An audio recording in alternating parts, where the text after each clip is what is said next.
చేసుకోండి. మీరు సూపర్ 6 ఎందుకు అమలు చేయడం లేదు అని చెప్పి ఈరోజు ప్రజలు గట్టిగా నిలదీస్తూ ఉన్నారు. సూపర్ 7 హామీలను ఎందుకు అమలు చేయడం లేదు అని ప్రజలు మిమ్మల్ని గట్టిగా ప్రశ్నిస్తూ ఉన్నారు.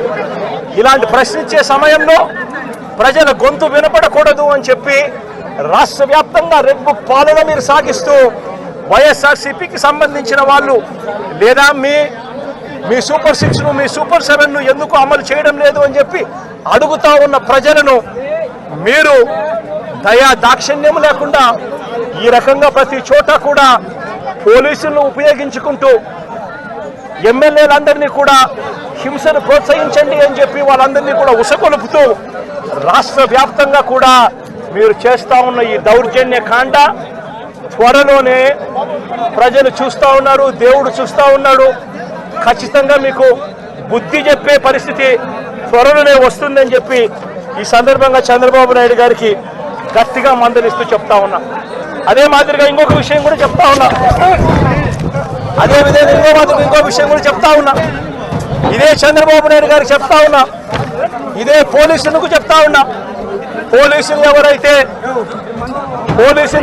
చంద్రబాబు నాయుడు గారిని మెప్పు కోసం ఎవరైతే పోలీసులు చంద్రబాబు నాయుడు గారి మెప్పు కోసం ఎవరైతే వాళ్ళ టోపీ మీద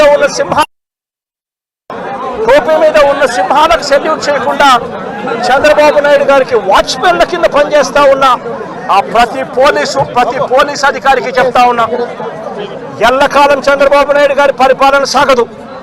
చంద్రబాబు నాయుడు గారి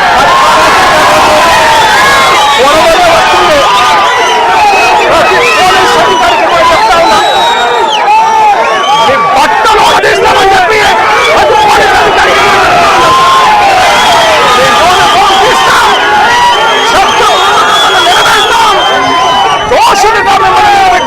నిలబెట్టి మీ యూనిఫామ్ తీయించి మీకు ఉద్యోగాలు లేకుండా చేస్తామని కూడా ఇప్పటికైనా చెప్తా ఉన్నా, ప్రతి పోలీస్ అధికారిలో కూడా మార్పు తెచ్చుకోండి. ఎల్లకాలం ఇదే పరిపాలన సాగదు. మీరు చేసిన ప్రతి పనికి కూడా వడ్డీతో సహా లెక్కేసి మిమ్మల్ని దోషులుగా నిలబెట్టి మీతో కక్కిచ్చే కార్యక్రమం ఖచ్చితంగా చేస్తామని చెప్పి కూడా ఈ సందర్భంగా ప్రతి పోలీస్ అధికారికి కూడా చెప్తా ఉన్నాం.